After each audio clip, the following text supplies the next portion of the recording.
Greetings and salutations, gamers. Welcome to Cast Co-op, the podcast in which three podcast hosts cast together. I am one of your hosts, Luke Lore, the Insipid Ghost and host of the Xbox Expansion Pass, joined by my big brother and yours, the man behind Season Gaming's Bitcast, the master of Unreal Engine 5, Mr. Ainsley Bowden. It's all true.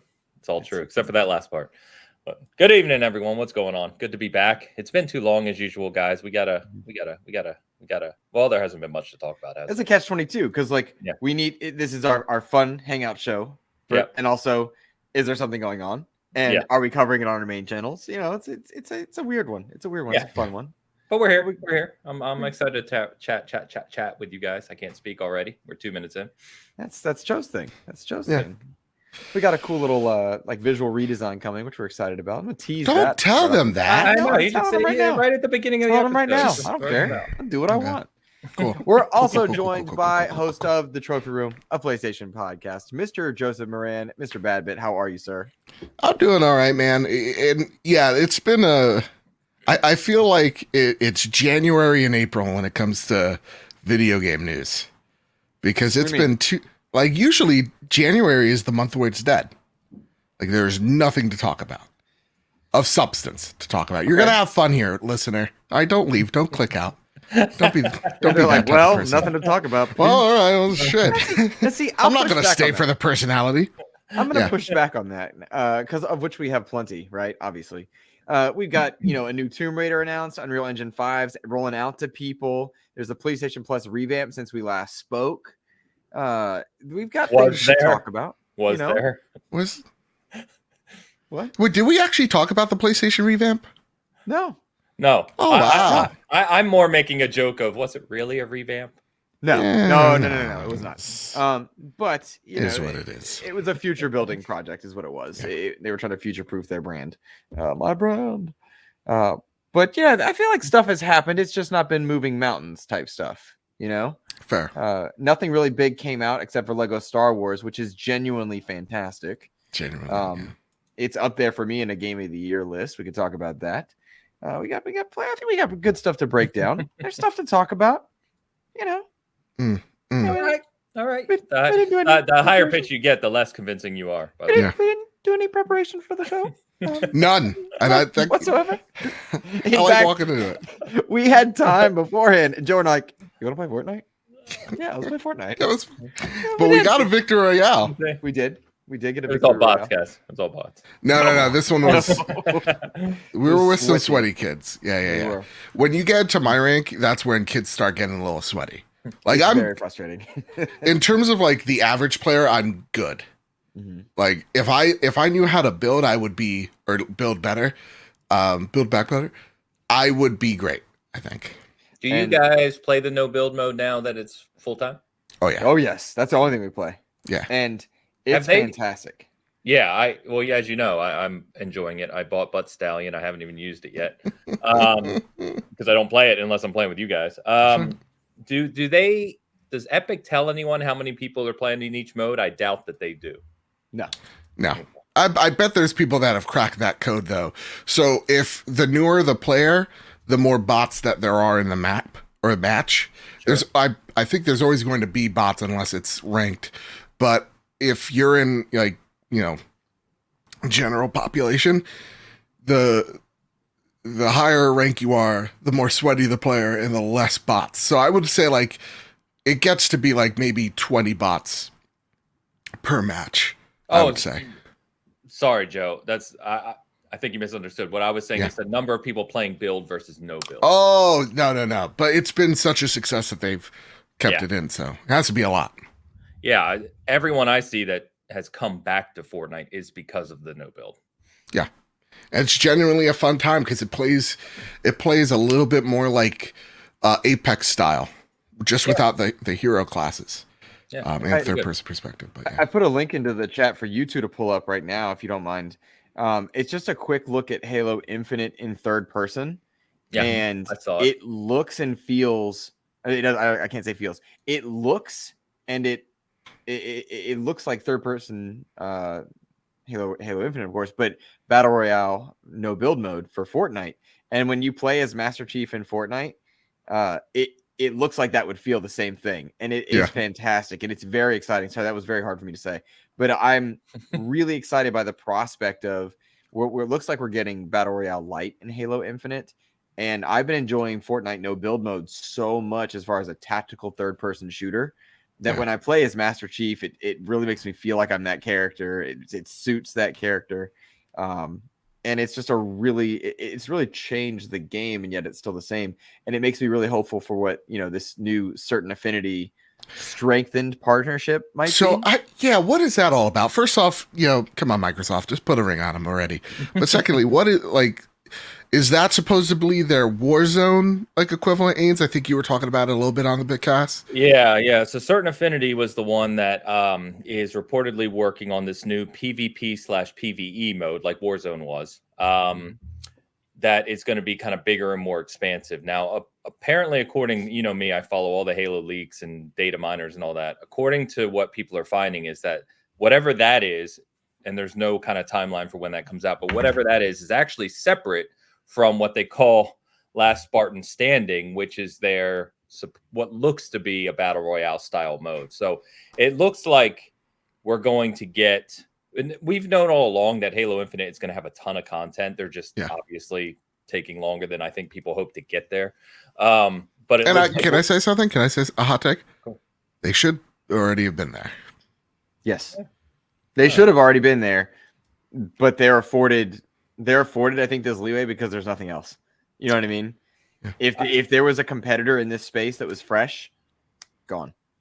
I'm in between. I think they should be further. I don't think that everything that they have planned should be done, because what they have planned is ridiculously extensive. But that's a different conversation. Yeah. What do they have planned? That nutshell it for us, because I don't think to me they've got the Lone Wolf season, which looks so you've got seasons every 3 months, right? Which include, you've got arena, you've got big team, and you've got ranked. And in coordination with ranked, you have this whole HCS calendar as well, which is an entirely separate department at 343, right? Then you have Forge, which is, as we continue to talk about, right? And the people who are playing Forge currently have mentioned, is like the most extensive game building suite they've ever seen. Like, it's going to change what it means to play Halo custom games and build in Halo. Then you've got campaign co-op, which, I think we all agreed that should have been there. But it's the first time that it's fully open world, which presents a large number of challenges. They've talked about this, right? And then you're working with Certain Affinity on this giant PvE, PvP mode. Then you've got Battle Royale over here, and you've got all these other new modes that are coming to the game. So it's just a lot. That's all. And campaign expansions too, story expansions. So forget who I was talking to. We might have talked about it on Bitcast, but I'm not trying to make excuses for 343, because I agree, generally speaking, that they didn't launch with a proper plan of how to support timely content additions in Halo Infinite. That's obvious, right? Yeah. I have a question. Well, I want to say, wonder if. Go ahead. I'm sorry. Final point. You're fine. Yeah. But if you look at Halo Infinite's suite of what we already know is coming, right? When it's there, and we don't know when that is, so that's the debate, right? But when it's there, it's going to be far more expansive than any other shooter on the market by quite a bit. Apex has limited modes, has no campaign, no Forge, nothing like that. Fortnite we talked about it, has a game building mode, but nothing is extensive of what we're talking about with Forge. It has one map, same type of thing. No campaign, no story, no writing, nothing like that. They got a story saddle. They got built, save the world. I'm like, Overwatch, we can, whatever the hell that's going to be. Dude. Yeah, Battlefield's dead. Call of Duty is what it is. Dead. Yeah, Battlefield's dead. I mean, it is dead. Less than 1,000 people.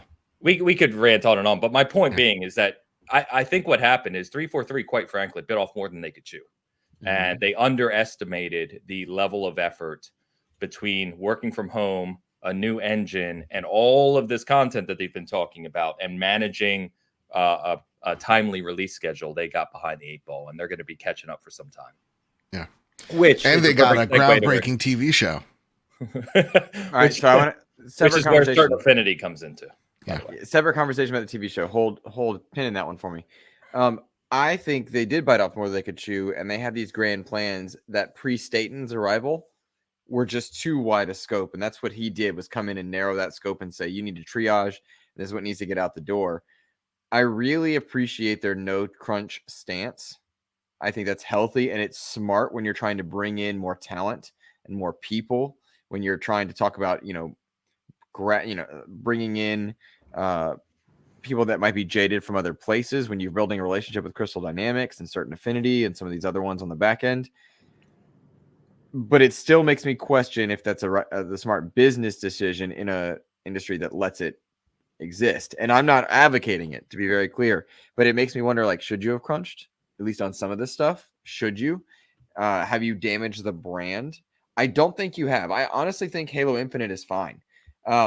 As far as like being able to recover, because there's no real damage. Everyone agrees the gameplay is good. Everyone agrees it needed co-op and it needs Forge and it needs whatever. I could care less about Forge. I could care less about Arena outside of like the stuff that's already there, and I could care less about HCS. I want more casual stuff and Battle Royale. But like, so I saw your face. No one cares about HCS outside of the hardcore. You know what I mean? Like, that's their bread and butter. Yeah, that's fair. But that's a bigger audience than you think, though. Or maybe I you don't, but it's a big audience. No, I'm with you. I mean, I got to go to the first one. Remember, that was a blast. I really enjoyed it. But I don't think when you're talking about trying to sway a huge market of people across PC, console, and cloud, HCS is the factor, right? Like, they're the ones that are going to want battle rifles only, and that's it. It's just a different brand of tuning. And so they need to find a way to make it work. So I think their no crunch stance is really more about trying to entice talent to come to them. And that will lead into an Unreal Engine 5 conversation in a bit. But it feels like some of that stuff should have been prioritized, or maybe they should have poured more people, engineers hired at something needed to change. Yeah. Because it's been 6 months. Now, it's been 6 months, and there's like real talk as just a casual person. It's been 6 months. Not even a new map, right? Like, it's, to me, I checked out in, beginning of January, because it's just like, I hit the limit of the battle pass. There's no new content coming my way. And I do like what Hogue said on the Big Cast this week, which is, at this point now, guys, it's required reading. Is, who's Hogue? I don't know. He's a business lawyer. He's a good addition. I really enjoy it. I understand that Fortnite is like the thing that everybody's reaching to, right? And I think is the bar that this game consistently sets itself. And I feel like in terms of Halo, they're just like came out incredibly bare bones, and there's not enough content for average folks to sink their teeth into. And I honestly don't know if this next battle pass is the savior for Halo, because to me, when I saw, like, if correct me if I'm wrong, like there's just 2 new maps and a couple extra guns. I think that they desperately need a battle royale in there. They do. There's cross-core customization, which I think is a big thing. That's happening, right, Ains? Did I mishear that? That is happening, but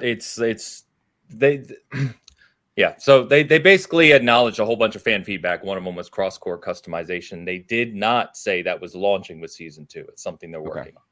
Yeah. Okay. So there needs to be the ability to customize your Spartan more, to see that Spartan in more places, which hopefully makes its way into campaign co-op or story expansions. And I agree with Joe. I think we talked about this on last cast, actually, is that it does need a battle royale element, and it's ripe for it. There's a lot. Hopefully they're taking advantage. We've not seen truly what Slipspace can do as far as an engine is concerned. I don't think. I think we saw a game get pieced together to go out the door, and it came out well. And now hopefully the time being spent there is utilizing those tools, Forge being a good example of this, for what this game can really be down the line. But if we don't see these battle royale elements or some massive changes to the gameplay formula, more content, like content for the casual, not the core player, by holiday, then we have really serious questions to ask. And I don't think that's a bad thing because I adore Halo. Halo Infinite genuinely is a great game. I love that campaign. Had a blast with it. We talked about that to death. But when you're talking about sustainability in an online shooter space, season 2 has a lot to live up to. Yeah. Right. And if I could just stress this as well, it's that you need more modes in there. You need more people,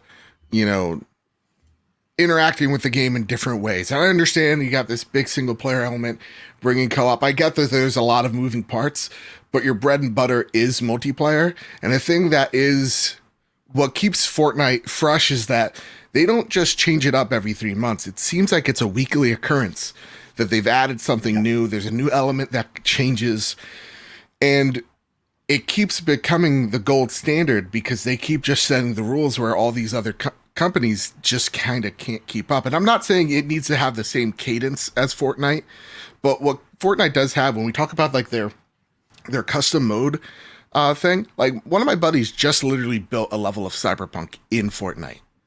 Like, it's impressive what you can do there. Like, there are people creating their own modes. There was like an Among Us mode that got popular, and then Epic kind of took over, and then they're like, hey, Among Us fans are like, could you not? So like, there's a lot you can do in Fortnite that everybody goes there for a different reason, not just for the Battle Royale. And that's what Halo needs. And it will happen in time when they get the Forge mode, and hopefully it's super impressive. But I do think there needs to be a better cadence of content, of maps, weapons, whatever, something that changes it up, a special mode. Who knows? But you need it in there. And for the folks that are so adamant on no Battle Royale in this game, you're the ones that are killing it. Because no joke, no joke, you are the ones that are killing it. Because why? I don't get that. Because 343 is so scared to make a move. Because these fans will literally jump down their throat. Halo, yesterday I was looking at the Twitch numbers. Midday is usually where you're actually getting the most concurrent views. It's not at night. It's usually midday. 500 people were watching Halo. That's bad. Sorry, just is. 500 people watching Halo. That shouldn't be the case.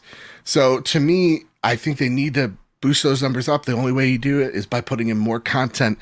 And yeah, I think whatever certain Affinity's cooking up has me super excited, because I think the idea is like a more broader Warzone is a really enticing way to get me back in more than the Battle Royale, but they need content ASAP. But that's all I want to say on Halo. I have a strong thought on that. But Ains, you've not gotten a chance to speak. Yeah, I generally agree with you guys. I think that Fortnite is the gold standard. I think almost everyone agrees on there. I'd say Apex is probably a pretty close second. But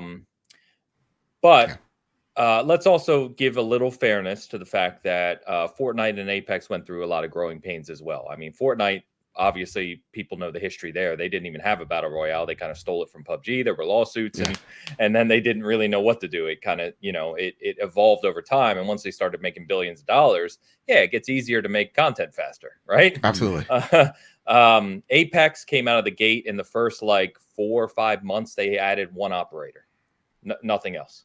True. So, I mean, it takes these teams some time to get into a cadence. Now, again, I don't like to make excuses because Dan actually says this on Bigcast a lot. It's like, we all know what the blueprint is. Like, we know what players expect now from a live service multiplayer game. If you're going to talk about having seasons and a battle pass and progression and all these things, we know that when you first talk about it and you say it's going to be 3 months and 100 levels and it's going to have tons of cosmetics and all these things, that's what fans expect. It's the standard now.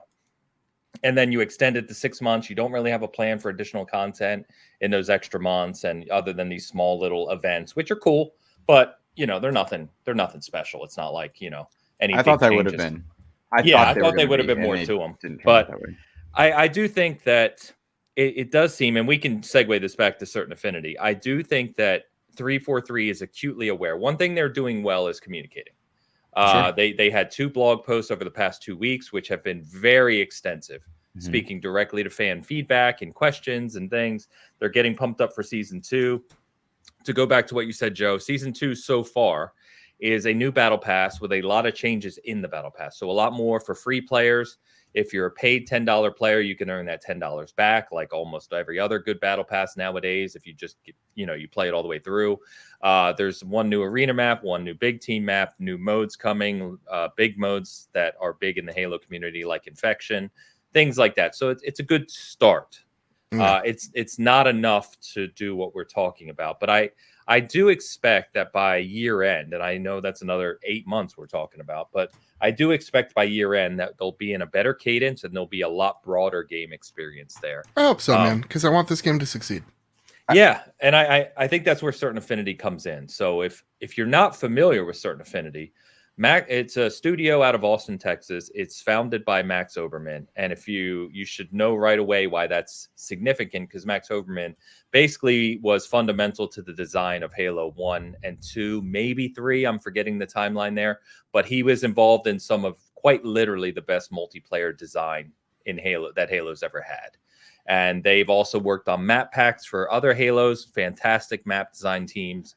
So the fact that they were already helping with this, whatever new Warzone mode, and now they're deepening their relationship, according to today's report, to work on Halo more directly is fantastic news.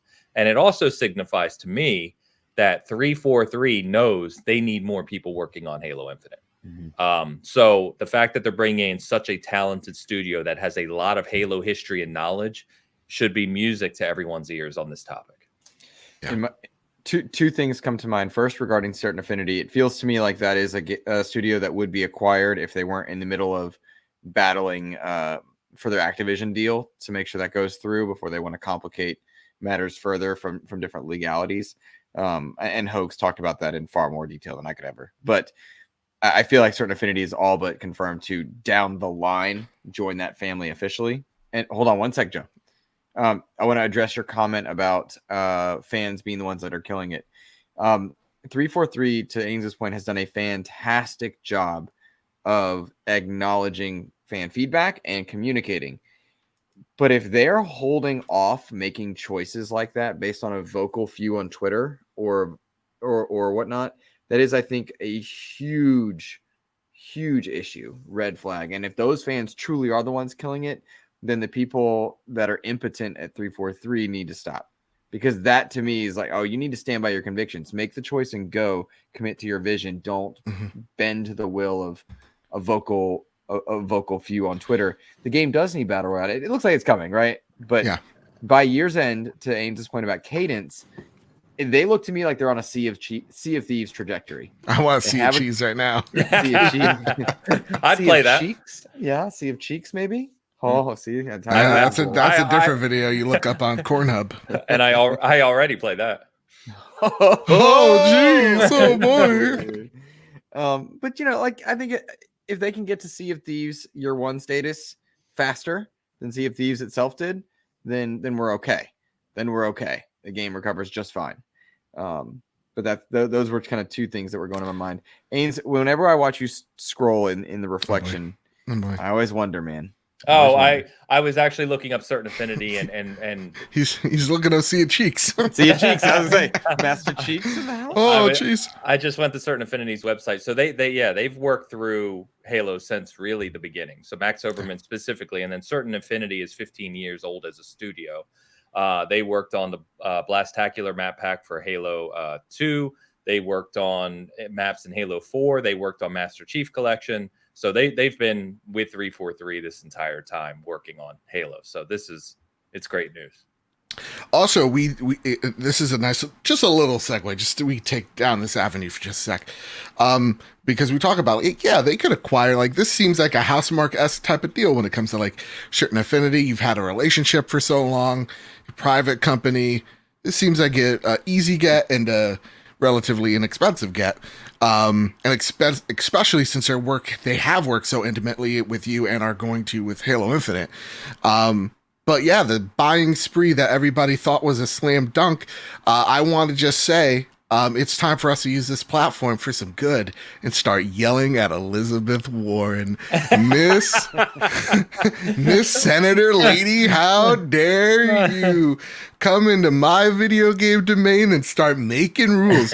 Who do you think you are, putting regulations in place of industries you have no idea about? How dare... What's that? Oh, that's just how government works. Oh, they just regulate things. Oh, okay. So they. Oh, all right. Never mind. I just love how there are just times where gamers are like, we're gonna put our fanboys are like, we're gonna put our engineering hats on. Then we're gonna put our developer hat on. Gamers know everything. Yep. And it's not like my uncle works for Elizabeth Warren. They're like, no, I ran for Senate. It's like, shut up, state Senate, But high school Senate. Yeah, they're like, how could you? And like, I genuinely think people think like she's like part of the board of the FTC. I think they genuinely, like, when they're like, why aren't more senators a part of this? It's like, oh, they really think like this comes down to a Senate vote, like. Like, these people are genuinely dum-dums. What a time to be alive. The last thing gamers in general and fanboys should be speaking about is FTC regulators. Just stop it. You don't know what you're talking about. Just stop. Like, to me, I'm like, I take a look at what Elizabeth said, and I'm just like, I kind of agree. not with like why you should block Microsoft, but like how we look at merges. I'm like, yeah. Surface level, that makes a lot of sense. Yeah, surface level statement right there. Yeah, and but there's always, also I'll reference Hogue here because he does great videos on this stuff. So, yeah, virtual legality, look it up. He broke this down many different ways, and will give you the true details of what's happening, and all of it, which he explained on Bigcast as well, is expected. None of this is a surprise. Yeah. And I like, to me, I watched his video and I became an expert. I didn't need to read the pages of legal text, but like, to me, the way he described it, I was just like, yeah, I could see that. Yeah, like, mergers as big are kind of scary. We don't think about the workers when we do those things. Yeah, all right, I see it. Mm-hmm. I see what she's stressing here. It's not like, please, Miss FTC lady, block this. It's definitely like, let's think about this for a second. But I just thought that's funny. Like, it's going to happen. It's like, I think the EU, again, just looking at it through a dum-dum's lens, and especially through legal text, which I have no idea how, well, I have an idea of how the EU works, but not to that extent. I'm like, oh, that seems like it may have a tougher time, but I still think everything's going to be going in just fine. That's what she said, who. There's nothing funnier than gamers who just either run a podcast or work. Speaking of us as well, I'm not saying we're above this, but we're not dumb enough to talk like we know. Don't underestimate my stupidity, sir. But it's hilarious to hear some of our peers, I would say, out there talk about these things. Well, maybe not, but talk about these things in a way as if they know what goes on behind the scenes here. And over Microsoft, literally the biggest company in the world, they know there's a reason they said that they expect this deal to close sometime in this time period, because they knew all this stuff was going exactly this way. This is not new to them. They've been doing this for decades. Yeah, it's true. Insanity. And people are like, yeah, it'll be done in June. It's like, you don't know. Stop. Like, I love when I see people from Europe, like, yeah, so like, I know how the like congressional powers work and whatever. Like, I know the limitations of the executive branch. There's 5 branches. And you see, where do you work? Oh, Sam's Club. Yeah. You're putting that knowledge to good use. Good work. Good work, guy. Yeah. It's like the same. 6 people have made that work, and Benji Sales is one of them. So you're out. Yeah. You know what I mean? Like, I've seen some people like literally argue, and this is like just comes down to me now ranting, of like people that work in retail telling me that QA is not a hard job. Ooh. God, they're stupid. And they're like, you're just playing games all day. I'm like, you're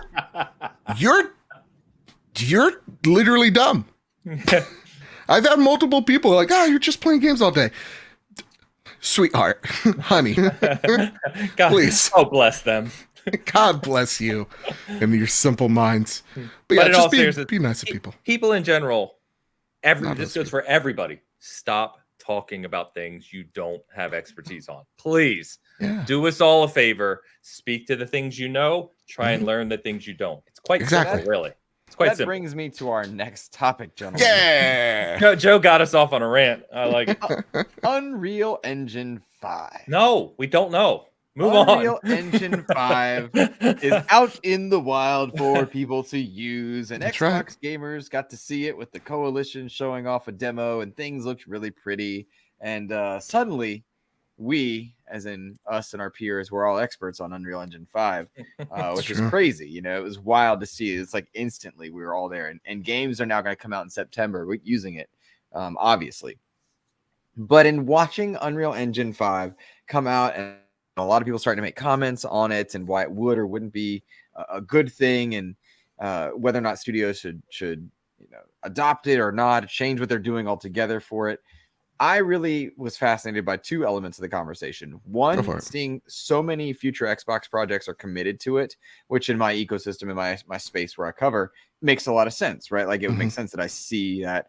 And people were asking me whether or not I'm excited for it. And it's like, yeah, I'm excited for it. Unreal seems to be a great, consistent engine with good support by Epic every year. And it seems to be good at enticing talent. But beyond that, it's like, what else could I tell you? I don't know, right? Yeah. And in watching the visual stuff that's being done with it, it's impressive and it's wild and it's cool. But it reminds me of, I'm going to take you on a journey real quick. There was remember the Wii? Remember the Wii? You remember that system that we all, it was like two GameCubes duct taped together, according to Cliff Blazinski. It wasn't very powerful, but it gave you unique experiences, but it could never hold a candle to PS3 and 360 in terms of visuals and power, right? Right? You remember this? Yes? Fact, yes. Yes, it's a fact. Yes, there we go. I just wanted confirmation that we're all on board for my journey. So we're in the car. Drive us. There we go. So one of the things that was a really big bummer about the Wii was that it was so underpowered, but it had this incredible control scheme for shooters, right? Like you could have had some great first-person shooter experiences if you wanted to take advantage of it. But the power wasn't there. And then along came a game called The Conduit. Do you guys remember this? It was made by High Voltage. Sega published it. It was visually very impressive for the Wii. Does this spark a bell? No. Worth Googling while we talk. Worth Googling while we talk, because I bet it would. Had some really Bear with me, Luke. I'm going to scroll. Thanks, buddy. It had some really cool visual showcases in terms of its engine prior to coming out. And it was really impressive. Water physics were really good. It was doing things on the Wii that shouldn't have been done. The Conduit by High Voltage Studios. By the time they made a sequel too. They did. And it was very well reviewed in its own space. But for all that stuff and all the talk of the engine, it was like, all right, people have said a lot of things about what that engine would do and visuals and stuff, and it still just made video games. And at the end of the day, if the video game isn't fun, the engine is only part of it. It's only a small factor, and I don't care. And so it was neat to watch people react to Unreal Engine 5's latest news about coming out and being more available, but I just didn't have it within me to get super excited, because I thought back to that example and many more. It's like, yeah, I've seen engines do great things, but that doesn't always translate to great games. It doesn't always translate to the best of the best or the best experience. And that was kind of the journey that I wanted to take you on. And I know if you have equivalent thoughts or experiences or comparative stuff there. No, I'm not excited by most of it. Like, it looks really pretty. I think it's interesting because I spoke on this a little bit on DLC this week of like, it seems like there's a consolidation. He was on DLC with Jeff Canal and Griffin Spencer. He was there. They were very nice. They were very nice. They're great. Yeah, soft hands. So,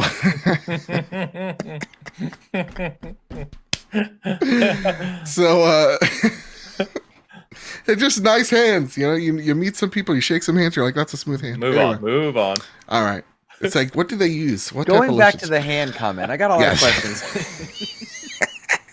But it seems like there's a consolidation, not on like just like, you know, developers or now publishers, but it seems like there's like a true consolidation when it comes down to the game engines that people are using. It seems, right?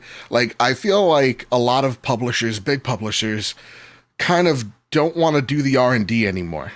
At least it feels like for CD Projekt Red, they're like, listen, we've been using this dated engine, and the problem with this dated engine or this custom engine is those people that made this engine eventually leave. New people have to then learn this engine, and they're not going to retain the knowledge that, you know, Jeff from 1990, when he was putting this whole thing together, you know, had.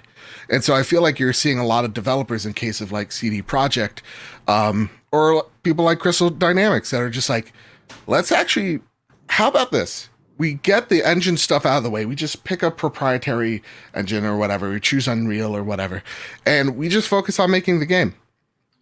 Ditch and that's you said pick exactly. Ditch yeah, sorry, ditch it. Yeah. Okay. Ditch it, and let's just go with someone like an Epic, maybe something like a Unity. I don't know how all the engines work, but like we'll just use it that way. And so we can just focus on making the games and not have to focus on all this R&D. That's what it kind of seems from the surface level. The only thing that I can add is by seeing so many people go, yeah, no, we're going to choose this engine, we're going to choose that engine, and make a whole big deal out of it, is I think them just kind of coming to terms with, you know, some of the custom stuff that they got is just not cutting it anymore, because I think that talent's left. And again, some of it could be connected via duct tape and glue. So I think this is it's interesting in the way of how many partners that they've acquired or now working with, rather, to go work on Unreal. Like, you're seeing some big names out there, and I think we're going to see more of that. I genuinely think we're going to see more developers not just choose Unreal, but choose some more of the, you know, third party, as it were, engines. Yeah, it's there's a couple things, a lot to unpack here. I think speaking from what we know we can speak about, right? Like, because none of us are speaking to the details of what's in the engine or how it eases game development or things of that nature. But we know that Epic Games has a huge investment into Unreal Engine. It's a big portion of their revenue stream. They've been working on Unreal Engine 5 for, I don't think several years, but at least a few years now, according to a few developers. And it's people also they have this misconception around, like, it goes from Unreal 4 and then to Unreal 5, almost like console generations, right? It's not how it works. These are constantly evolving. Like, there's games out there that are actually built upon Unreal 4.5, right? And they continue to evolve these engines as they move forward. But I think what we're seeing here with these announcements of like Tomb Raider is they're promotional announcements. I mean, Epic is working. Think about what you have as Epic, right? You have, I'm making the number up, but probably hundreds of millions invested in Unreal Engine 5 over years. That could be even more, depending on, you know, what that looks like. And then you have the Epic Games launcher, which they continue to invest in to try and pull people away from Steam and kind of get their piece of the pie on the PC realm, right? So as they have their next evolution of their big engine, which I think is one of the most widely used engines for major releases in the game industry. I believe that's true if you're looking at like AA and above AAA titles. Of course, you're going to start to reach out to developers that have big IPs like a Tomb Raider, right? And say, hey, why don't we work together on Unreal Engine 5? And when you release that game on PC, it can go in the Epic Games Store. It's a partnership. So really what you're witnessing is, yes, you have a rollout of this new technology, and by all accounts, from what we know, it looks very impressive. But it's really marketing. This is old-fashioned marketing to get people talking about Unreal, to get other developers in the door with Unreal. And from what I understand, they're making the use of Unreal completely free. So even if you're like a single dev who just wants to play around and start to dabble in making a game, you can get an Unreal license to start doing that to a degree, from what I understand. Yeah, smart. Yeah, I think it's like a 5% cut, I believe, of each game. If it gets sold. So, yeah, I mean, that's all this is. And going back to your original point, Luke, which is salient, I think, is engines, from what we know about them, from game engines, it's an engine does not a game make. You know what I mean? Like, a game is not good because of the engine. An engine can help make a game great if it has solid development, as we know. But an engine is also not one size fits all. if you guys know this, and Joe, I'm sure you probably do. I don't know if you do, Luke, but Days Gone was built on Unreal 4. Yeah. And Unreal was not built with the capability to have two-wheel vehicles. So despite them using Unreal Engine for Days Gone, they spent, from all accounts, this is from the dev team, several months figuring out how to take a car in Unreal Engine and collapsing it to make a bike into two wheels. And it was apparently a very big challenge that took a lot of talented people several months just to be able to recreate the sensation of riding a bike in Unreal. So that's just an example of, you may choose an engine for X, Y, and Z, but they're not one size fits all. Typically, from what I understand of development, again, I keep qualifying it because I don't want to act like I'm an expert here. I'm not. But what we understand of it and have heard from devs is you look at your project, you look at the scope of it, your requirements for the game, what the targets you're trying to hit, and you say, okay, what are our options? And then you pick from your options. And engine development is so expensive nowadays and so time consuming, expensive, and there's serious kind of talent you need to build engines. There's not that many companies that do it. Unreal just happens to be at the forefront of it. Yeah. So, it makes me very curious to see if Slipspace will do anything special over the next few years outside of Halo. I know that the Decima engine is beloved over on the Sony side, deservedly so from everything I've seen and played. It's real pretty. But that engine, that doesn't make Death Stranding. Have you seen those colors? Cool. But think of what we said about, or what we know of Days Gone that I just said, right? It was made for cars. It didn't have the capability to build a bike. This is Unreal Engine 4. I have no idea how it's been updated in the past 4 years.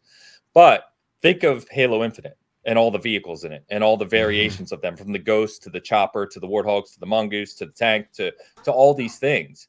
It's completely feasible that when 343 years ago said, look, Halo Infinite's going to take us in a new direction. It's going to be the first open world. We want to support this giant sandbox. We want to support tens and tens of players. We have to support campaign environments, multiplayer environments, Forge, obviously, whatever. I have no idea what goes into creating a new Forge like they're talking about and how that ties into a game engine, right? But they spent hundreds of millions of dollars in years making Slipspace to meet all of the requirements for Halo Infinite. We just saying, well, why didn't they use Unreal? If you're probably one of those developers who works on this stuff, that could be the most ignorant question you've ever heard in your life. Yeah. You know what I mean? Because you don't know, we obviously don't know what goes into that. Yeah. And I mean, to your point, when it comes to Frostbite, we look at Frostbite, we go, ooh, very pretty engine, must make all the pretty games. And it was hard to make, RPGs in that game because there was nothing made at that time to support RPGs. So a lot of them had to do it kind of themselves or get that extra help to build that foundation type of thing. So it's not a one size fits all. You definitely have to look at your project and see what engine may suit you better. And I think the Days Gone conversation too was Sony did not like them using Unreal at all. Really? Which is strange given the amount of, it's not too strange, but the amount of Sony investment into Epic is about 1.4 billion. Yeah, they upped it recently, right? Last week. Yeah, Monday they just threw another billion in there because. So we'll never get another Master Chief character. No, they actually. It's pretty much. It's like it's pretty much like they bought the whole thing. They're working hand in hand, toe in toe. Yeah, Xbox is so fucking dead. You remember all those games? All those games using Unreal 4? Well, Epic's like, no way, Jose.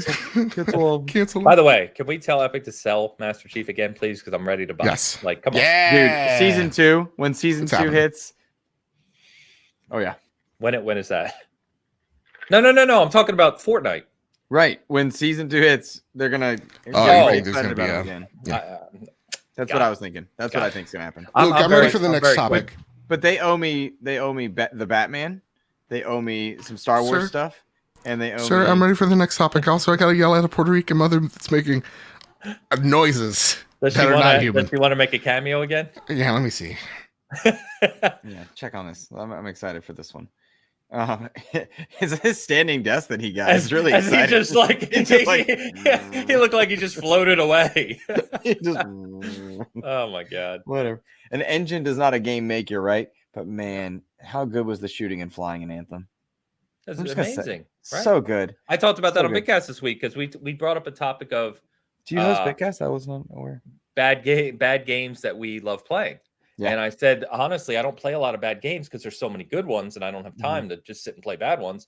But Anthem was probably my most recent example because the quest sucked. There was bugs all over the place. The loot was poorly designed. You know, I mean, there was a lot of negatives, but God, I love playing that game. Just fun to play. Yeah. Just fun to play. She didn't know she was making all those weird noises that you guys could probably hear. Yeah, she does the same thing when she's in my house. It's crazy. Really dude, and let me tell you, your mother is so flexible, Luke. So flexible.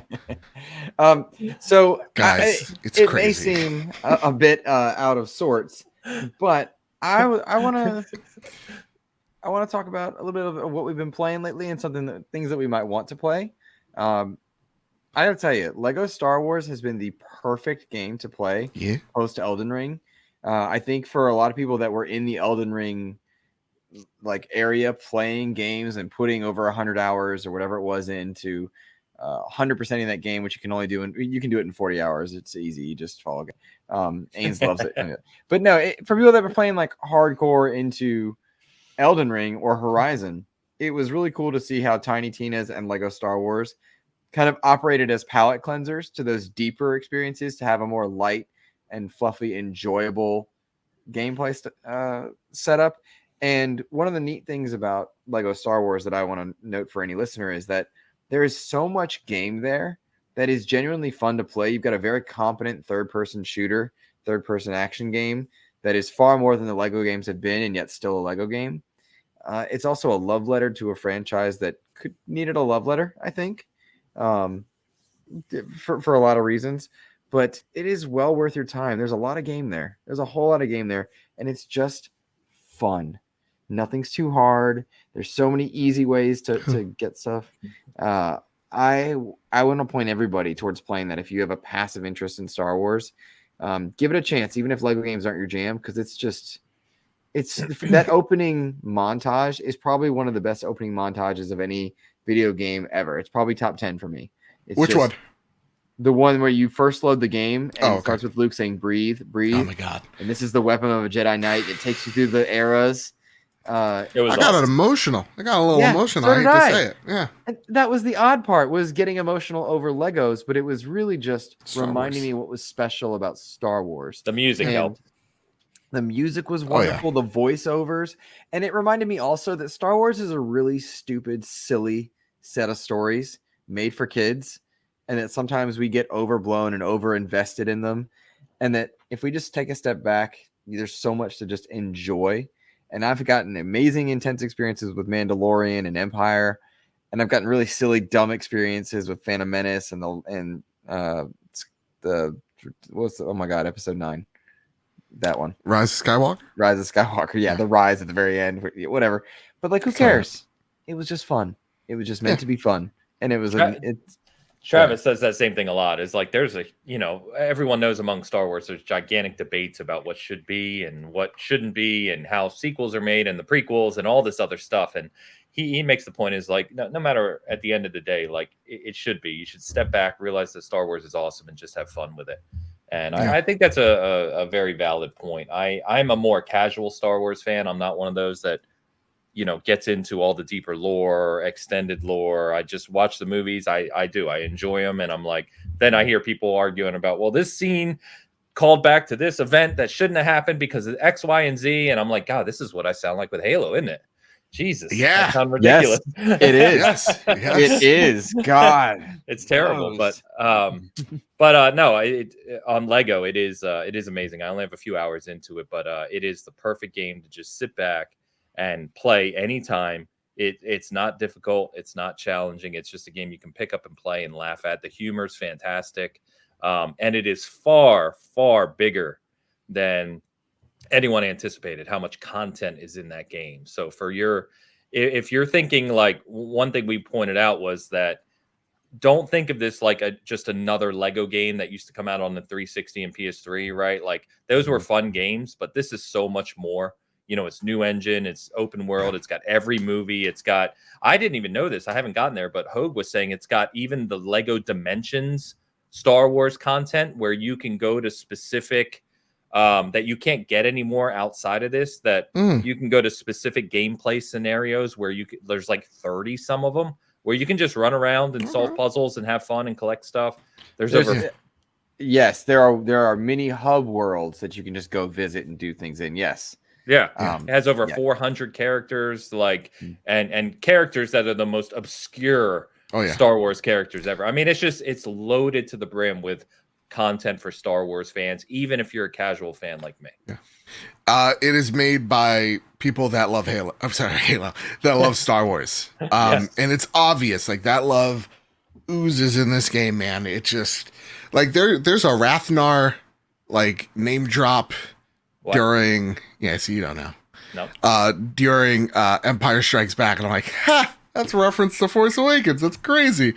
So like, there's like these little itty bitty things that just, you're like, that is an attention to detail everybody missed, but I see it, the hardcore fans do. And, they have fun with it as well. They really know how to have fun and poke fun at the series in little delightful ways, or even change some things of how things happen, in funny ways that, it's going to make you laugh as a grown-up ass man as it is like a small child. So I really dig this game, man. It's awesome. I'm at Jedi right now. I've heard the prequel stuff feels a little rushed because this game was hit with crunch, as it were, and lots of it. That they did have troubles with the engine as well. Speaking of going back to, so yeah, you could probably see that it's not the most polished thing in the world. I have run into some bugs, but nothing crashed a lot. Totally crashed a lot. Oh, really? Yeah. Well, I have a PlayStation 5. It's a better console. That's what everybody says. So yeah, I've ran into some issues, but not too many. It's a cute little game, man. I really wish you could. The one complaint I have, because I've run into some bugs. The controls can be a little finicky at times. I really wish you could adjust the camera zoom and pan more. Like you can pan around, but the point of view is pretty close a lot of times. And it's like, I wish I could zoom out and see more of what's around. I don't know why they don't let me do that in a third person open world game. I don't know what happened there, but there is a little bit of finicky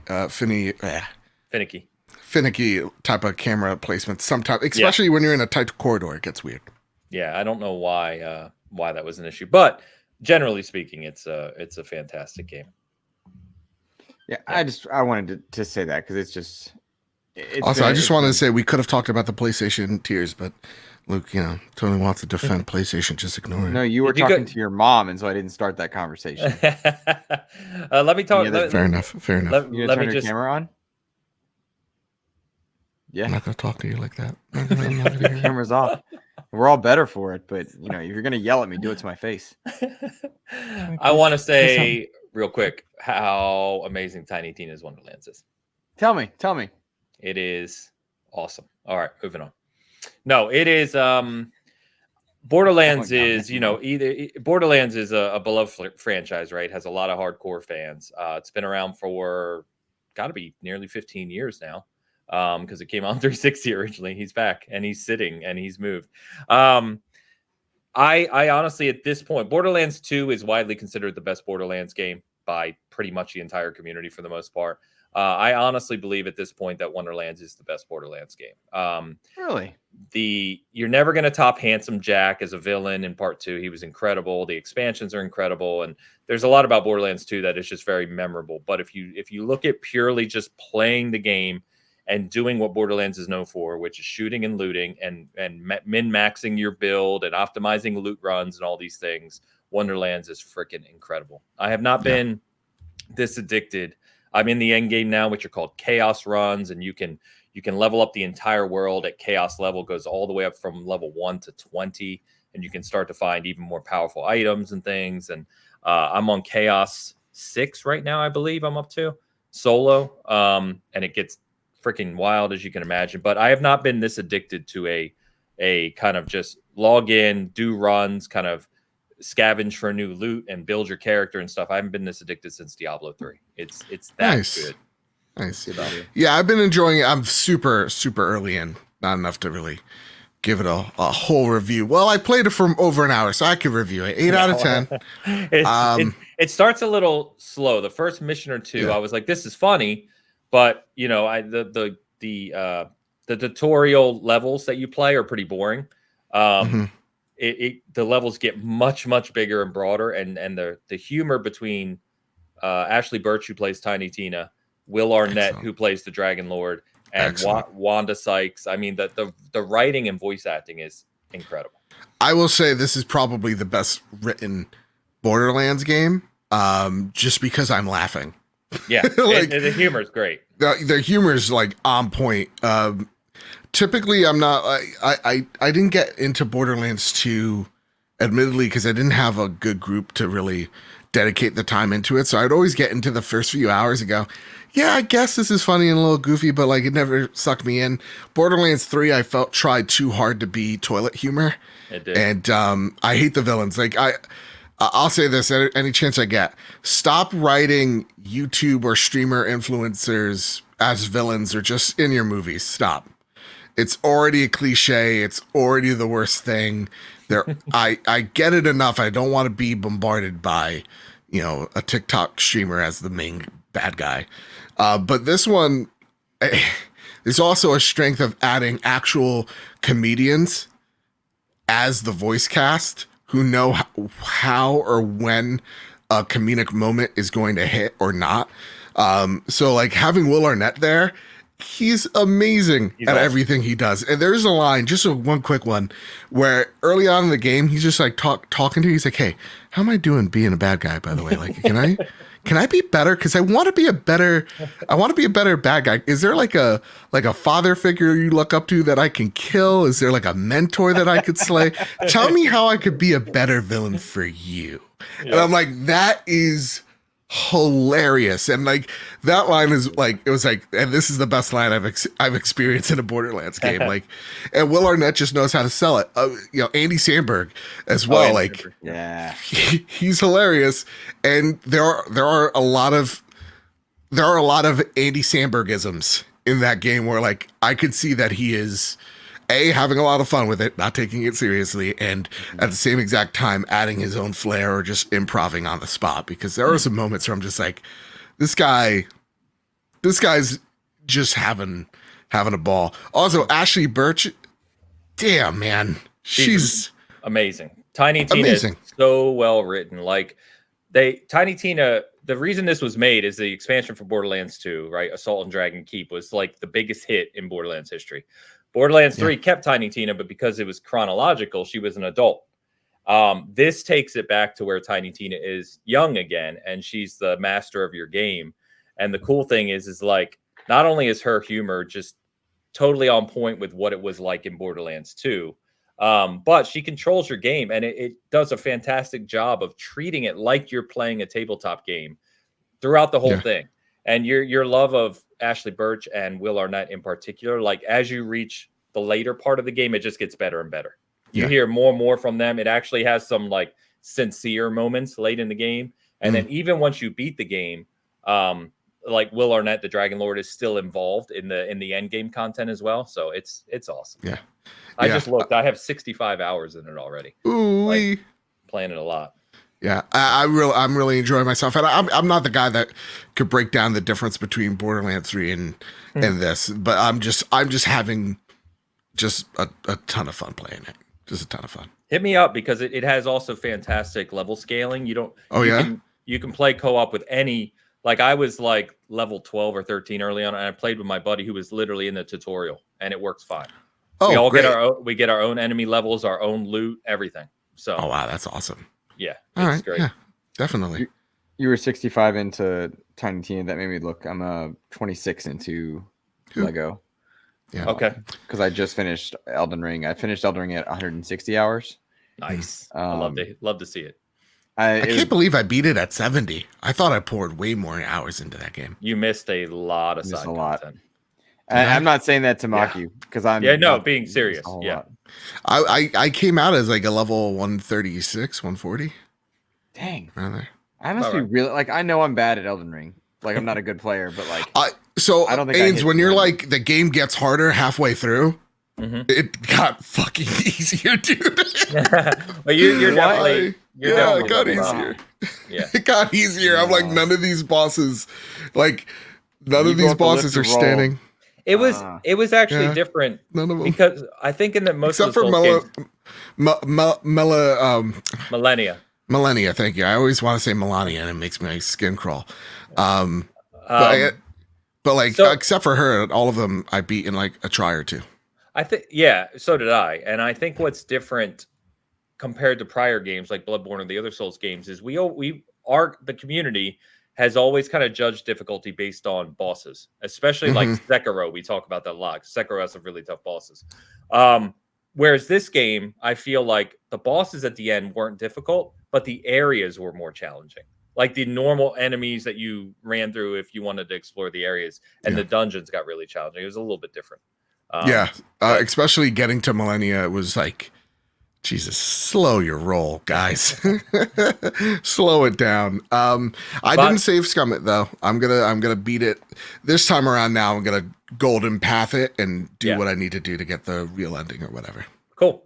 Vadi Vidya, who everyone knows in the Souls community, he finally put out his lore video. It's 30 minutes long.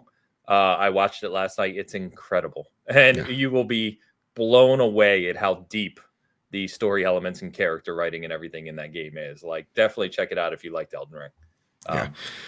It's fantastic, and I think where this game is the best in terms of like the From Software suite of games is the level design is just ridiculous. It's mind-meltingly good, just how the levels are laid out, because it really just takes that like honeycomb approach of From Software level design where like everything connects and just amps it up somehow to 11. Like to me, it has the Breath of the Wild thing of like, if I see it, I can go to that thing. But Elden Ring's approach is if I see that point, I can discover that thing. It really is about the journey, not the destination. And that's what I think makes Elden Ring so special, is that all its little secrets, all, the caves that you just wander into by accident, all the secret paths, and like, maybe is this a secret path? Who knows? Notes. That's what makes games so special. And that's what makes it why, like, to me, this is hands down top 3 From Software game for me. Because to me, I'll never forget my first. Well, I'm looking at the Bloodborne stuff in the back there, Ains. I put that there for you, buddy. Like, that to me has the best story, has the best atmosphere, and that's it's me. I love it so much. Sekiro to me has the best bosses, like hands down. It's just, man, some of those, but again, some of them also suck. Looking at you, Great Owl Shinobi. But Elden Ring has by far the best level design. And it's not even like there's nothing that even comes close to it. I do think there are going to be people that or people out there that are taking notes of like, this is how to do it, and not in the stupid things of like, this is how a Ubisoft game would look, and so from not in that aspect, in terms of like how connected that open world's going to be. Because there are moments where it's just like you do feel like you discovered a new path, though you could definitely see From Software's like it always kind of like a, hey, I think you can make that jump to that roof. All right, let's do it. And like when you do it, you're like, oh shit, that's great. And there's a ladder. I'm like, okay, holy shit, let me go up this ladder. And then like you find an elevator and like, what the hell? How did they know I was gonna make this jump?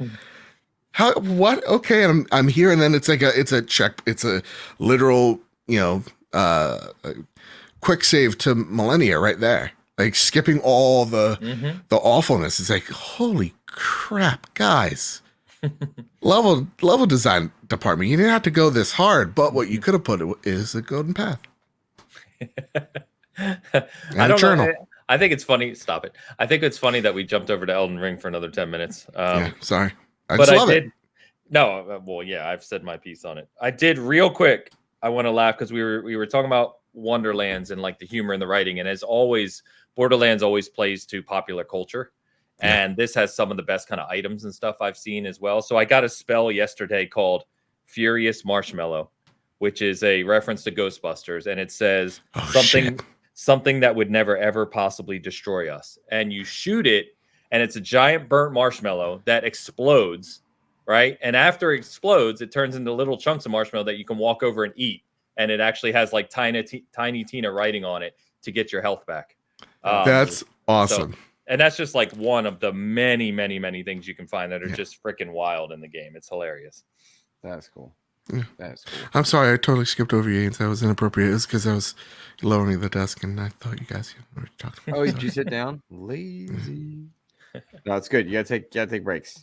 Yeah, you know what? I was like 50. I was standing up for 50 minutes. I think I was on a roll there. Yeah, he usually takes a break during this whole show. So I mean, I mentally checked out at 30 minutes. No, I'm proud of my boy, man. He's taking care of himself. And after stages, don't rush it. Yeah, it's good. After that Warren rant, I was really just done. My filibuster. Can I don't care if I talk about the PlayStation stuff. I want to talk about myself for a minute. I was really excited. Let's make this about me. Yeah, roll your eyes, both of you. I was really cool. I feel like I've had a good string of interviews on XEP, and it's really interesting. And that's just rude. That's you just quickly logged in and out. Look at that. Like, come on. Because I talked to you guys about this. I got to have Lauren Lanning on the show, and kind of bash PlayStation. To the what PlayStation? To bash PlayStation. Yes, absolutely. Yeah, totally. And it was really interesting to hear him talk about the dangers of slipping release dates. He talked a lot about the history of E3, went into some really interesting stuff. He went some places I was surprised he would go on record on the extended interview, which is interesting if that's there, if anyone's looking for juicy stuff there.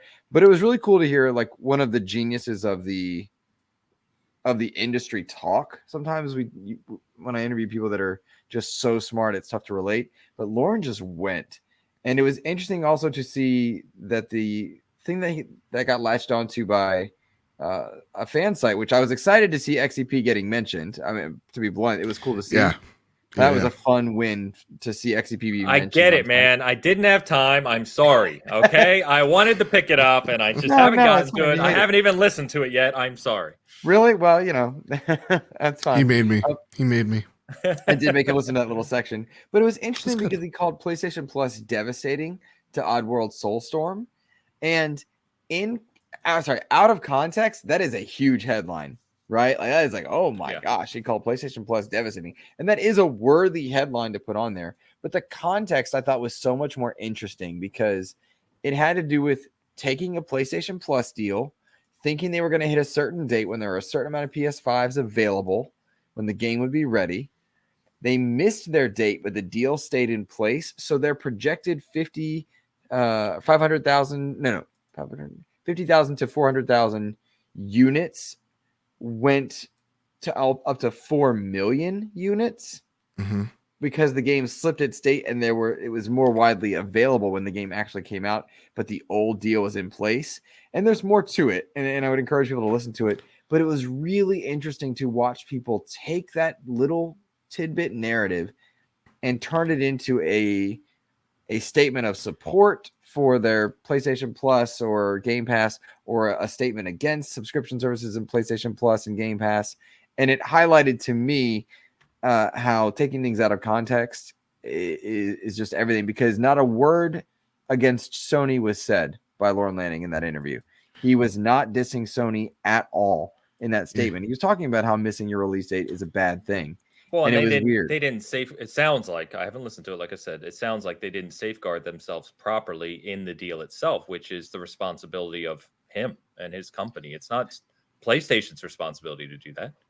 And it was a risk reward thing. They needed money. They took a projected, all right, if we put it on PlayStation Plus, the most we would sell in this window of time with the available amount of PlayStations would be this amount. This is where we're going to take this risk. And they did it because they needed the money. That was what they were doing. Sure. And then it turned out that the game exploded based on the old deal. And that brought about, another number of other interesting elements and discussions. And we talked a lot about his career in the beginning, but towards the end, there's a lot of Game Pass and a lot of like Munch's Odyssey. Like, why did you jump from one from being all PlayStation to going to a launch Xbox original title if you're doing 2 games.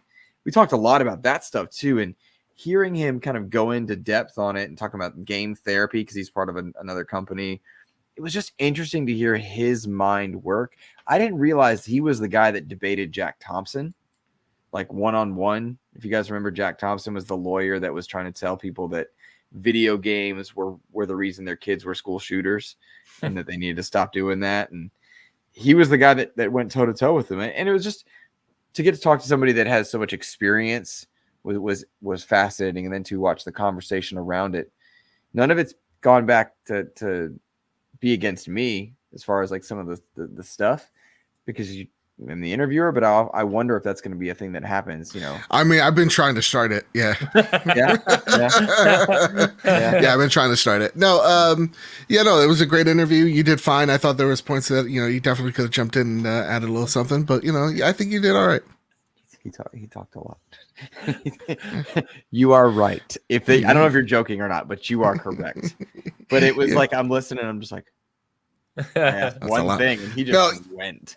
Yeah, no. Cool. Cool. So yeah, like I was aware of like, yeah, you have X amount of games that you have, or you're allotted this many quote unquote sales of PlayStation Plus, and then it starts cutting into your margins a bit. But he goes into some depth that I was surprised by, and he does preface a lot of them just like, this was on me, it wasn't on them. And you could see how a lot of how developers also word things like the whole Days Gone fiasco. Like everybody takes those headlines, but they always go, it was on us. They were great partners with us. Like they treated us well. They let us do what we did, and we'd made what we made, and we're proud of it. And it just it wasn't in the cards. Like there's a lot of developers that still speak nice even when things don't go typically the way that they want them to go. I've seen people try to make the connection to PlayStation Plus versus Game Pass. That's just not how that works at all. And if they listen to the interview, that's even what he says. Well, and especially the tier system that's now PlayStation Plus really is apples and oranges to Game Pass. It is not the same thing. They are competitors in that they are mind share and money spent in our gaming space, but they are not meant to be rival services in terms of what they deliver. Yeah. If Game Pass was on PlayStation, sure. If this was on Xbox, sure. But they're not. And the consumers that know of Game Pass have already picked up their Xboxes. Right? Or planning to pick up their Xboxes. The people that are Series S, right? Yes. Like keep buying. Exactly. And the people with the PS5s genuinely don't like I talked to Kyle about this on our Patreon shows. It's like we genuinely like we don't mind it because I believe we're conditioned not to mind it because that's how it's just always been. So like this Game Pass thing, though it's cool, it's like, yeah, it'd be cool, but you guys don't have the games that we want, so we're fine being in our own ecosystem. It's also another it's a different customer. Like how many times do we complain about Nintendo eating glue and acquiring land, which is the best investment actually if you really think about it. It's land. It's real estate. But like they're making money hand over fist. They don't need or care to be number one or number two or whatever. They're just making their Kirby game, and Kirby has no gag reflex and they'll brag about it. Yeah, I'm interested, Kirby. I'm just saying. You had to take it there, didn't you? Yeah, I did. But like, I feel like we try to do these comparisons of which they're really broadly sure, but it's really not there. I really did dig your interview, Luke. I stomached a lot of it. Did you really listen to it for real? Thank you. I didn't know you did. I thought you were being silly. Thanks, man. Yeah. Thanks. I will. I haven't gotten there yet. It would be cool if Ains had done it. You know what I mean? Like that's the part that I'm upset about. Don't tell him. Like I want him to be. I don't want him to feel bad. Yeah. It's been a few days, boys. Ains, dude, don't feel obligated. That wasn't the point. That wasn't why I brought it up. No, feel obligated. I not only do feel obligated, but I want to listen to it because of the conversation, and I think I may have to put out a cheeky comment from Season Gaming tomorrow, like, oh, you might notice that we didn't run an article talking about how PlayStation Plus was devastating because it's out of context, and responsible sites don't run those types of articles. That's right. Oh my. Yeah. The extended one is out there if anyone wants a little more depth. But I mean, sauce. There's sauce in there. I'm sure somebody that's interested in sauce will get it. But I would fucking kill myself if I said that unironically, by the way. Yeah, as you should. You sad individuals who have families. Don't you think they may watch it? You know? Come on. Jesus Christ. Yeah. Sorry, continue. Yeah, I'm stuck on that one. You broke me. Sorry. I don't know. Let's see. I feel like, guys, I mean, that's a good show. I enjoyed it. Oh, here's another fun one. This is just a dumb little like tidbit since we're killing time. We're professionals here. No, we're not. You knew what this was. You knew what this was. So I had a developer cancel an interview on me last week for the coolest reason ever. And I think I'm getting back. We're working on schedule right now again. It's the Shredders developers. They canceled on me to go snowboarding. That's cool. I was like, oh, dude, not even mad. Like, that's dope. Because they'd been crunching and they've been trying to get their game out the door. And then they wanted to actually go snowboarding. And in their emails, unironically, like, no, we need to go shred, man. We're just ready. I was like, awesome. All right. Like, cool. Joe, I think you're muted, dude. Somehow. Oh, the mic fell on it. So, okay. Yeah, I gotta fix this. It's not. I thought that was a cool reason to hey, can we reschedule? Yes, that's dope. Yes. Yeah, that's cool. A fun one. So, are we gonna talk about how PlayStation's dead? I think it's widely known, isn't it? Do we have to comment on it? All right. Yeah, I mean they're dead. I did this. Okay, so I'm just coupling a couple things back to back. Sure. It's the Luke show now at this point. Ains, do you keep my wife's name? There you go. That's timely, guys. That's timely content. What about either of you Kingdom Hearts fans? No. Oh, yes, when you walk away, something. I already regret this. I already regret Star Wars is in that. I will leak that right now for you. Good authority. Star Wars is in it. If Star Wars isn't in Kingdom Hearts, I don't care. Yeah, like surprising. Well, I still don't care. It's a stupid franchise. It's lasted a bit too long, don't you think? Bunch of nerds. 3-5 over 16 minutes. I love when like Kingdom Hearts fans, they get really defensive. It's like all people will mock us for is that like the titles are too long, the names are stupid, there's too many games in this franchise across too many platforms for people to actually, take a part in this story. The story's too convoluted, the characters make no sense, the combat's old, the maps is not, but like everything else is like great. It's like shut up. Yeah. Whatever. Travis was joking the other day. He said he was talking to a hardcore fan who gave him crap for playing the games in order 1, 2, and 3. And he said the fan was like, it's not how you're supposed to play them. After you finish 2, you should have gone and played this. And he's like, forgive me for playing 1, 2, and then 3. That's so funny.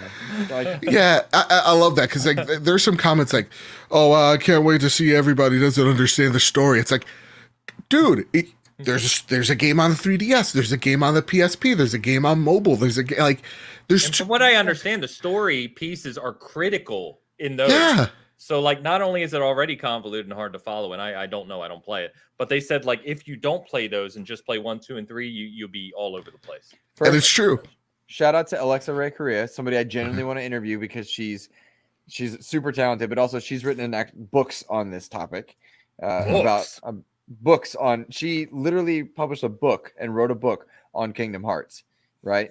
And while I absolutely think that Kingdom Hearts is ludicrous and silly, what isn't in video games, right? Like everybody that's like, oh, you're playing the From game wrong if you're playing without your socks on and you're using your left hand. It's the same people. They're the same type of people, right? You're not enjoying Halo because you're not doing it. Shut up. Like, true. Shut up. True. I love Horizon and I'm fighting robot dinosaurs, Oh, letting you know that you're doing that every 10 seconds. Yeah. Well, now she shuts her damn mouth, and it's It's welcome. Say something. What? Oh, you're glad the woman shuts her mouth, Joe? Is that what you're saying? I don't care what gender they would be. Son of a bitch. You know what? I'm going to embrace it. I'm going to embrace it. You know what? I think Alex Jones has some good points.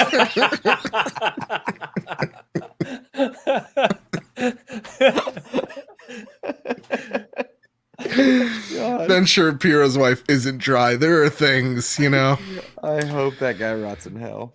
He will. Anyway, no, but yeah, video games are silly, but Kingdom Hearts is, yeah, I get it. We're hypocrites. That being said, the story is convoluted and it should have been a bit simplified for us normies jumping from 1 to 2 to 3. But seeing 4, I don't know about you guys. Again, like I'm not a diehard fan, obviously. But like the thing that makes Kingdom Hearts special is its art style, where like it blends Final Fantasy and Disney concept art and kind of just merges it together. Mm-hmm. And I'm like, what? I get it. It leaves off in 3. I get it. But like he wakes up in what is, you could say, is the real world. And it's so out of place. Like I actually saw a GIF that explained it perfectly. It's like Sora in the real world, and it's a picture of Homer Simpson in CGI in the real world. Oh, yeah. Completely out of place. Like the things that make Sora cool or like appealing visually is that his art style is just the embracing of Disney and Final Fantasy. And I didn't see that there. Like I saw some like similar color palette, but like I didn't see, that didn't feel like anything Final Fantasy. It didn't feel special. It kind of just looked flat. It looked just normal-ish. And then you just have this weird monster come out of nowhere, this weird kaiju, pick up a Saturn Astra out of the air. And I'm just like, this seems weird, like kind of Forspoken weird. And I don't know if I'm down for it, because then all of a sudden it turns into Final Fantasy 13, and you just know like that's not real. Like what I'm doing here is just going to be one big QTE event, and they really have just taken the button prompts out of the way. Yeah.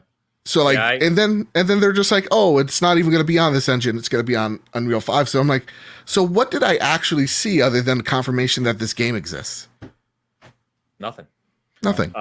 Yeah, I was going to say, I don't personally have any interest, like quite literally zero. But as we always say, I know there is a hardcore Kingdom Hearts community out there. So I hope they're happy. I don't know if they are. I don't follow it, but they're losing their goddamn minds. Okay, then good. I'm happy that they're getting more of what they love. That's geolocated like the hotel that Sora wakes up from. And they're like the highway, because like though this isn't Tokyo, it's very much based off Tokyo. Yeah. So like they're in. Well, all right. Enjoy it. Good for you. So by now that we've lost all the listeners that we called dumb, sure. I want to note now that it's just the cool kids. Video games are dumb and we are hypocritical, but I do think there's something to be said for having entry points into a franchise.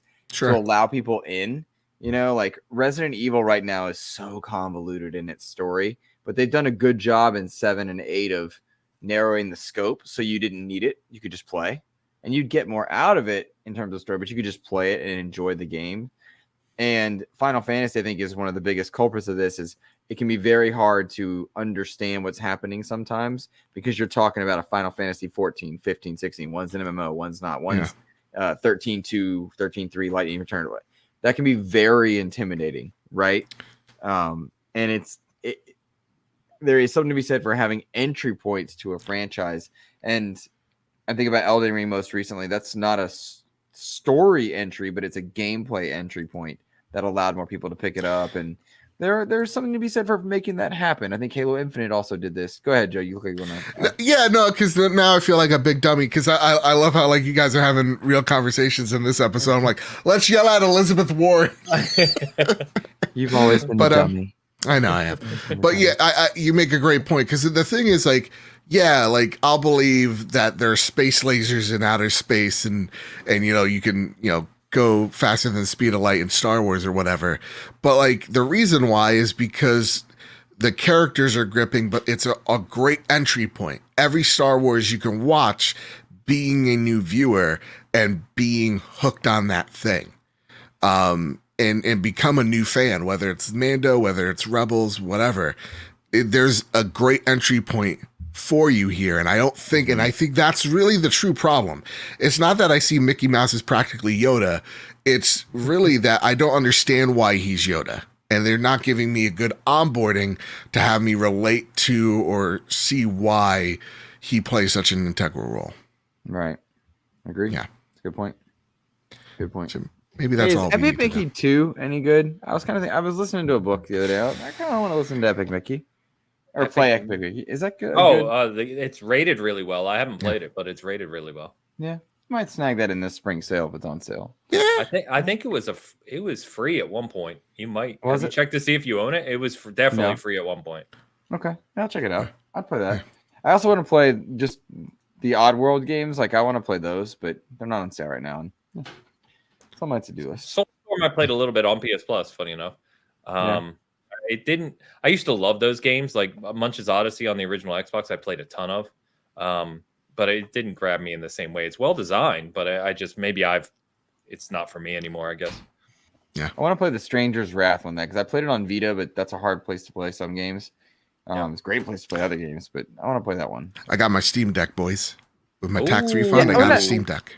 So I don't want to burn more time. I want to end soon, Joe, but can you tell me why'd you get it? It's not like you're mobile right now. Like you don't travel. No, that's a good point. It's just a thing where I could game on the couch and play Game Pass games on the go. Because there's something with indie games where I'm just like playing it on a big screen kind of feels weird. Like I'm playing a redacted thing right now. And I'm like, this is great, but I'd actually rather play it on the go while I'm like watching something on screen. So that's why I really got it. It's to really make it my Game Pass and Vita 3 machine. Cool. God, I love Vita. I know. Yeah, Vita's awesome. I'm really annoyed about Steam Deck because we talked about this, I think, but I ordered it. I'm literally in the first minute. And you remember what they said originally is it's going to go in order of when the order was placed. Like that's when they're going to be delivered. I don't know what's happened. I'm all the way to third quarter now. And I'm like everyone I know who's gotten one. If you look at my order time, it's before theirs. So I don't know how I got gypped on this one, but there seems to be something with the top end model. Which model did you get? I got the mid tier. I got the 256 solid state. Yeah. So everyone I know who's had theirs delivered, I think except for one person, has been the mid tier. Oh, really? Whereas the 3 people I know with me who got delayed are all the top tier. So I don't know what the hell is going on. Humble brag a little bit. Yeah, but like my stuff's still processing and it's been literally a day. Like you took my money, Steam, Valve. You took my money. At least give me the email where it's like, and it's on the way. Yeah. You know? Looks great though. If you are interested in Steam Deck, Steve for our site today, he's had it for a couple months now and did a very, very extensive review of it. So that's up on our site. All right, Steve, brag about a little bit more shit. He breaks down like how it runs games, frame rates, the hardware, installation, like everything. So it says it's shipping soon. Nice. Boys, I'm going to get it. Yeah, and then Ghost of Tsushima is going to be on there and it's going to be perfect. You know, Ains, you have shitty taste of video games. Anybody remind you of that lately? You know what's funny is I joke often with Ghost because I know you love it so much, and so does like Dan and Cog and stuff. And I don't even hate it. Like it's a good game. I just like busting your guys' balls. Yeah. God, it's so good. I love it so much. Like I really do think it's up there with Bloodborne. Like those two are probably my favorite games of all time. Well, now you've gone too far. It's not that good. It's just not. No, I just love it. I just love it. It made me because for the longest time I never appreciated Japanese culture or history. Like it was just never my jam. But then after Ghost, I'm like, I need to. I need to go. I need everybody's like, I want to go to Japan. Never me until I play that game. I'm like, this is the most beautiful thing I've ever seen. I need to see more of this. I will say the one-on-one duels in that game are some of the coolest moments I've experienced in a game in the past few years. They're just incredible. Yeah. So fucking good. Yeah. Anyway. All right. Well, I slept with Luke's mother. Luke, do you want to take it away? You want to end the show? Sure. Yeah. You can find me on Twitter at Insipid Ghost, and you can find the Xbox Expansion Pass on all your podcast services. Got an interview with the Shredders devs coming up, and hopefully a few more. But I've done a few back to back. Did Crystal Dynamics. Crystal Dynamics is Brian Wagner. Digital Eclipse is Stephen Frost, and of course, just now Lauren Lanning. So I'm hoping to get the Shredders devs in there. Maybe take a quick break and then come back strong with a few more. Yeah, that's it for me. That's what I got coming up. Ains, what you got, man? Yeah, so as always, check out Season Gaming. You're already on the channel, as I always say. We are growing at a rate faster than ever before. As we record this, we're about to hit 11,000 subs. We just hit 10,000 recently, which is awesome to see. A lot of support there, and we're producing content, especially on the channel, more than we ever have too. So a lot of cool content out there, big interviews, conversations, technical videos, all kinds of stuff. So check that out. On Twitter, you can find me, of course. You can find Season Gaming. And if you do listen to the Big Cast too, I know a lot of people follow me and Season Gaming, but haven't realized that Big Cast has its own account now. So check that out as well, so you can see clips and get updated on shows and things like that. That's it. Joe? All right, this time I'm not going to do a wacky voice. You can follow me over at Mr. Badbit. You can follow my show, The Trophy Room. No one cares. Your show sucks. No one cares at all what you have to say. It's true. It didn't do great last week. I don't think it's going to do great this week either. I got you, Joe. He's muted. Thank you so much. So you can follow the show over at PS Trophy Room. You can follow the show wherever you find your podcast service of choice, whether that's Apple Podcasts, Spotify, Google Play. You can find the Trophy Room, a PlayStation podcast, on any of those things. And please, would you kindly, after you're done rating this show 5 stars on Apple Podcasts and Spotify, do the same for the Trophy Room, because we're about to hit 300 on Spotify. We need to. It'd be nice if you said to do the same for all 3 of our shows instead, but no, just the 2 that I'm on. Rate Luke shows 4 stars because Laura Laney said something, out of context. I interviewed the Trek to Yomi developers on Season Gaming's website. You did? It's featured in our article section.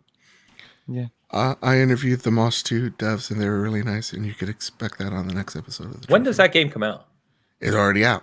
Oh, yikes. Yikes. Thanks a lot, Ains. Just how much I'm paying attention. Yikes. Yeah. Damn you to hell. It's a real pretty game. It's real nice. Those people really believe in it. And Ains just disrespected them.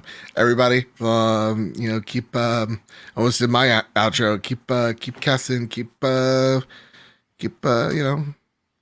that co-op. Where's the thumb?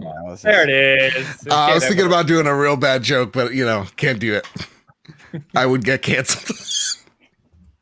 All right, well, I would get, and once I tell you guys, you'll be like, "Well, yeah, Joe, that'd be a stretch too far."